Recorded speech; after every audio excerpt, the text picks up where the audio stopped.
let's talk some more Cade Cunningham. I tried to separate these topics from the Tarzan Langdon video. I don't know if I'm gonna put that up today, Sunday, or tomorrow. I don't know, depending on how I feel. If it do go up Sunday, it's probably gonna be late Sunday. And where I talked about how Tarzan Langdon, hopefully I'm saying his name right, I'll figure it out one day, has set up Cade Cunningham for success with the guys around him. Now, they may not be the most name brand guys, but really in reality, it's about the fit. I mean, when you start thinking about, Luka Doncic in Dallas, when they made it to the conference finals in the West, he didn't have a bunch of great names around him. If you think about it, for a minute. He didn't have a bunch of great names around him. When you start thinking about, Dwight Powell, Jalen Brunson at the time, we didn't really know he was like that until Luka got injured in the playoffs, and then he started going off. But you catch my drift. It was a great collective fit around people. Even though people talking about that LeBron team that made it to the finals, people don't, talk about, that was a good team. They didn't have names. They had the right fit around LeBron, and I feel like the Pistons have the right fit. People, hopefully now it's the right coach. That'll be important around Cade Cunningham. And they still got the old pieces, which they still developing and learning. All right. So I feel that I figured they wasn't gonna be open. Everything closed around this shit early as hell. That's one thing I miss about living in the city. Shit be open all day, every day. And I could be wrong. Maybe they open. Yeah, they open. But yeah, I take my apologies back. But yeah, that's what it's really boiled down to, man. It boils down to the right pieces around guys. It boils down to having the right pieces around a guy like Cade Cunningham. You know what I'm saying? That's just what it boiled down to. Having those proper pieces around him, as far as, whatever that may be. But also, it got to come down to coaching, because they should have been, in my humble opinion, they should have been a lot better around Cade Cunningham.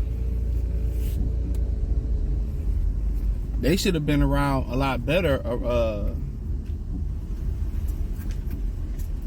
around Cade Cunningham. They should be a lot better around, had a better fits around Cade Cunningham. When I talk about the ability to, make it work, people say, well, he didn't have no help. He didn't utilize his help. Having, 3 or 4 people standing around and not nobody moving, cutting, rolling, picking, popping, doing none of that. Of course it's going to look like he didn't have any help. You know what I'm saying? So, in my humble opinion, bro, it's just to the point where now you got guys that can space it. Beasley, defend and space it. Hardaway Jr., defend and space it. Tobias Harris, defend and space it. So guys that don't necessarily need the ball can now provide veteran nourishment to the young guys, and now they can space it. So now that we can space it and see what he can do, but him dominating the ball and then kicking it at his discretion, I don't think he's that good of a player. In my opinion, Luka would not make a championship like that run either. Well, it's him, Kyrie, and then everybody else just being helpmeets to them. No, you got to have guys moving, cutting, guys engaging, not just, shifting and spacing. And that's very important. And it's hard for the Pistons to shift in space because a lot of the guys couldn't shoot. But at the end of the day, if that's the problem, guess what? Let's get an offense where they setting off-ball screens and they getting downhill. You getting them attacking the basket. Let's get an offense where, okay, damn, you got 5 athletic guys out there. Let's push it every time we get the ball. Let's push it and get down the floor and get easy buckets. Let's do outlet passes. We're going to be known for pushing the pace. We get the rebound, we gone. Regardless of the situation, we're going to attack. And if you're going to play, Cade Cunningham, okay, let's put him in the position of a Steve Nash, where a lot of high pick and roll with Durham, a lot of high pick and rolls with Isaiah Stewart, with his ability to pop or roll, and his ability to finish at the basket, and then Cade's ability to find guys, okay, off the roll, he attacked. Guess what? Instead of a guy like I don't know, a guy like the Simone guy from Utah standing in the corner sometimes. All right, he coming off the roll. All right, streak to the basket. Or you have, Ivy running the baseline. So that make the pick and pop or pick and roll that much more deadlier. You know what I'm saying? Then you got him crashing the baseline to get the rebound. You know what I'm saying? So they don't have any offensive creativity, That's just my opinion on it. All right. Well, yeah, I was saying the offense had to give me something to eat. Had to be creative, man. And like I said before, a lot of these coaches that's perpetrating like coaches really ain't no coaches. They just going with the trend. It's one thing in the NFL to have offensive coordinators, defensive coordinators, and stuff of that nature. But a lot of these NBA coaches just social figureheads. And the minute they try to coach people, players get them fired. So, it's a one-on-one era of basketball. Guys really suck without the basketball in their hands, man. They don't know what to do. So when you got these guys young like this, you got to try your best to kind of break them out of, I need the ball. That's why Ivy's struggling so much. That's why Asur is struggling so much. You know what I'm saying? It ain't the ability, they can't shoot. Okay, guess what? We have to disguise the ability that these guys can't shoot the ball. So we have to do what's best for them, what's best in their best interest. And you may add, what's in their best interest? Running, cutting, an offense that got them moving. You know what I'm saying?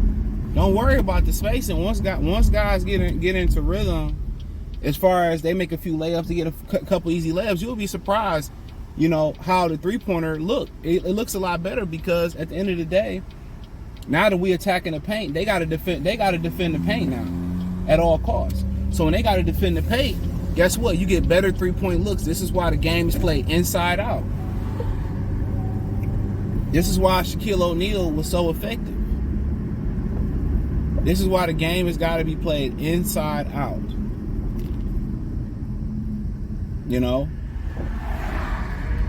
Because once you start, scoring on the inside, they got to pack the paint. Now you get easy looks when you move the basketball. So with Cade Cunningham, they went the other route. They say, you know what? We just going to play how everybody else play in the NBA. We're going to handicap it. And you might say, what does it mean to handicap it?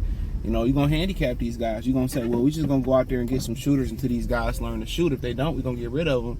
Instead of building an offense around offense around their abilities. Build an offense around their abilities, man. And I guarantee you they'll learn to shoot after that.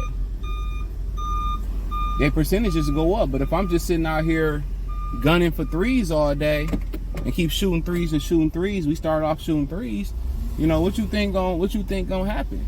Nothing good at all. So, like I continue to say, they got to figure it out, and hopefully they will. But hey, I think he's done a great job building around Cade. But also, I think they hurting themselves by not,